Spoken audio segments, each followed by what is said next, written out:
Nabi SAW bersabda dalam hadis Imam Bukhari, "Idza dakhala Ramadan, jika Ramadan telah masuk ke dalam kehidupan kalian, futihat abwabu jannah, maka pintu-pintu surga itu akan dibuka. Wa ghuliqat abwabu nar, dan pintu-pintu neraka akan ditutup oleh Allah Subhanahu wa taala. Wa sulsilatis syayatin, dan syaitan-syaitan akan dibelenggu." Tapi kok masih ada maksiat ya? Iya, Ustaz. Itu, Ustaz. Ada kemungkaran di Ramadan, bahkan ada yang nggak puasa, bahkan ada yang nggak sholat juga di Ramadan. Iya, Ustaz. Ya, persis. Ini dijelaskan oleh para ulama kita seperti dijelaskan oleh Al-Imam As-Suyuti, Jalaluddin As-Suyuti, juga dijelaskan oleh para ulama yang lain, bahwa penjelasan masalah riwayat ini itu ada dalam riwayat yang lain, riwayat Imam Tirmidzi. Di riwayat Imam Tirmidzi, Nabi SAW mengatakan yang dibelenggu adalah maradatul jin. Siapa itu maradatul jin? Raza kenal sama maradatul jin? Belum kenalan, Ustaz. Jangan deh. Jangan, Ustaz. Jangan. Al-Imam Ibn Abdul Bar, sebagaimana dalam kitab Umdatul Qari, itu menjelaskan bahwa jin itu bertingkat-tingkat. Jin itu bertingkat-tingkat. Yang jahat namanya syaitan. Yang jahat namanya syaitan. Dan yang lebih parah dari syaitan itu namanya maradah. Oke. Jadi maradatul jin itu adalah syaitan-syaitan kelas berat. Kelas berat, mafia-mafianya syaitan. Wow. Ya. Jadi yang dibelenggu bukan semuanya.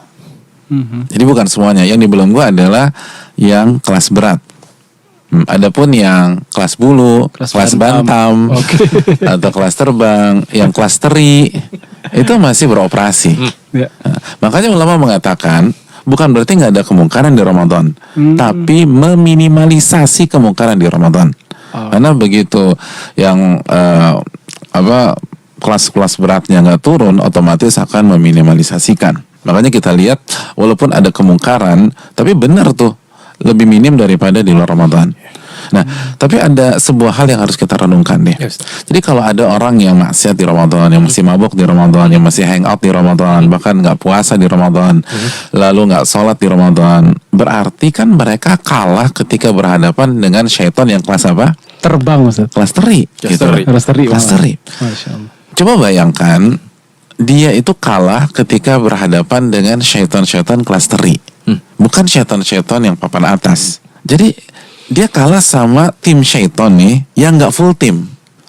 Yang papan atas kartu merah semua, yang berhadapan yang cadangan-cadangan, terus dia masih kalah juga. Dan kalahnya kebangetan lagi, bukan kalah 2-1 atau 3-1, kalah 7-0, kalah 9-0, kalah 11-0.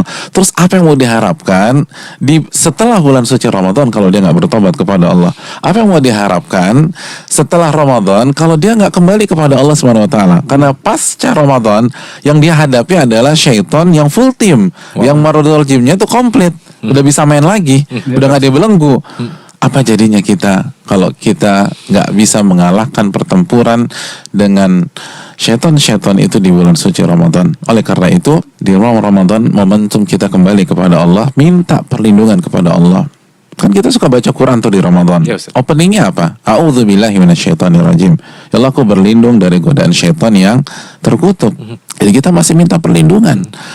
Dan perlindungan itu bukan hanya kita ucapkan, tapi kita bumikan di dalam kehidupan kita sehari-hari. Kembali kepada Allah. Lalu dekati ajaran dan syariat Allah Subhanahu wa taala, dan selalu minta agar Allah jaga kita. Lalu kita perbanyak amal ibadah, maka insya Allah kita akan terbebas dari gangguan-gangguan ya. Mungkin itu. Nice.